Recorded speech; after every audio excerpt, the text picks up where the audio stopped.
കൊല വർദ്ധിക്കും. എത്രത്തോളം എന്നാൽ റസൂല് പറയുകയാണ്, എന്തിനാണ് താൻ ഒരാളെ കൊല്ലുന്നതെന്ന് കൊലയാളിക്കറിയില്ല, എന്തിനാണ് താൻ കൊല്ലപ്പെട്ടതെന്ന് കൊല്ലപ്പെട്ടവനും അറിയില്ല. ശരിയല്ലേ? മോട്ടോർ സൈക്കിളും വന്നു കാണ്ട് പെട്ടെന്ന് ബോംബിട്ടാണ്ട് പോയി. കൊല വർദ്ധിക്കും. എത്രത്തോളം എന്നാൽ റസൂല് പറയുകയാണ്, എന്തിനാണ് താൻ ഒരാളെ കൊല്ലുന്നതെന്ന് കൊലയാളിക്കറിയില്ല, എന്തിനാണ് താൻ കൊല്ലപ്പെട്ടതെന്ന് കൊല്ലപ്പെട്ടവനും അറിയില്ല. ശരിയല്ലേ? മോട്ടോർ സൈക്കിളും വന്നു കാണ്ട് പെട്ടെന്ന് ബോംബിട്ടാണ്ട് പോയി.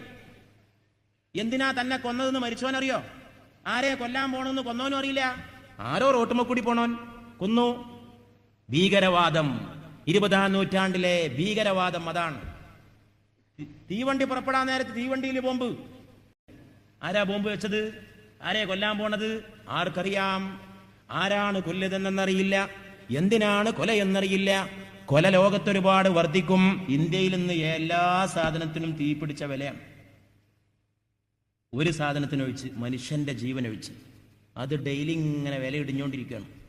നമ്മുടെ ഇന്ത്യ എന്ന് ഞാൻ പ്രത്യേകം പറയാൻ കാരണം, ഇന്ന് ലോകത്ത് ഏറ്റവും കൂടുതൽ അക്രമവും കൊലയും നടക്കുന്ന രാജ്യം ഇന്ത്യയാണ്.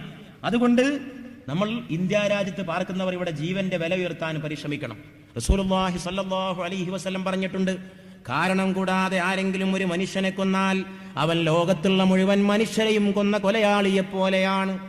കാരണം കൂടാതെ ആരെങ്കിലും ഒരു മനുഷ്യനെ കൊന്നാൽ അവൻ ലോകത്തുള്ള മുഴുവൻ മനുഷ്യരെയും കൊന്ന കൊലയാളിയെ പോലെയാണ്. ഖുർആൻ ഓതിക്കൊണ്ട് പറഞ്ഞ റസൂലാണ് ഈ റസൂല്.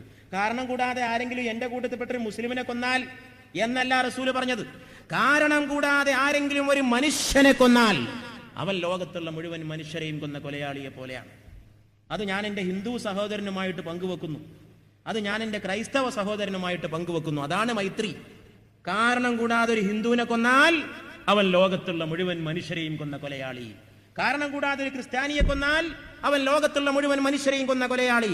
കാരണം കൂടാതെ ഒരു സിഖുകാരനെ കൊന്നാൽ അവൻ ലോകത്തുള്ള മുഴുവൻ മനുഷ്യരെയും കൊന്ന കൊലയാളി. കാരണം കൂടാതെ ഒരു മുസൽമാനെ കൊന്നാൽ അവനും ലോകത്തുള്ള മുഴുവൻ മനുഷ്യരെയും കൊന്ന കൊലയാളി. അങ്ങനെ വരുമ്പോഴേ മനുഷ്യന്റെ ജീവന് വില ഉണ്ടാവുള്ളൂ. അങ്ങനെ വരുമ്പോഴേ കൊലയും കൊള്ളിയും അവസാനിക്കുള്ളൂ. അല്ലാതെ മുസ്ലിമിനെ കൊന്നാൽ ഹിന്ദുവിനെ കൊല്ലാന്ന് വേർതിരിച്ച് പറഞ്ഞാൽ ലോകത്ത് മനുഷ്യ ജീവന്റെ വില ഇടിഞ്ഞുകൊണ്ടേയിരിക്കും. ഈ റസൂലിനെ ശരിക്കും മനസ്സിലാക്കണമെന്ന് ഞാൻ ചെറുപ്പക്കാരോട് പറയുന്നത് അതുകൊണ്ടാണ്. ഈ പ്രവാചകൻ സമുദായവാദിയായിരുന്നില്ല, ഈ പ്രവാചകൻ വർഗീയവാദിയായിരുന്നില്ല.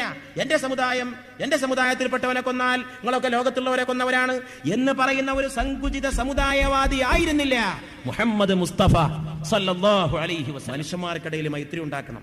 ഞാൻ ഈ പരിപാടിയുടെ പേരിൽ ഈ പരിസരത്തും ഇതിൽ പങ്കെടുത്തവരുമായ മുഴുവൻ അന്യമതസ്ഥർക്കും സ്നേഹത്തിന്റെ പൂക്കൾ സമർപ്പിക്കുകയാണ്. എല്ലായ്പ്പോഴും മതമൈത്രിക്ക് വേണ്ടി മാത്രം പ്രസംഗിക്കുന്ന ഒരാളാണ് ഞാൻ. കേരളക്കരയിൽ എവിടെ പോയിട്ടും മതമൈത്രിക്കെതിരെ ഞാൻ പ്രസംഗിച്ചിട്ടില്ല.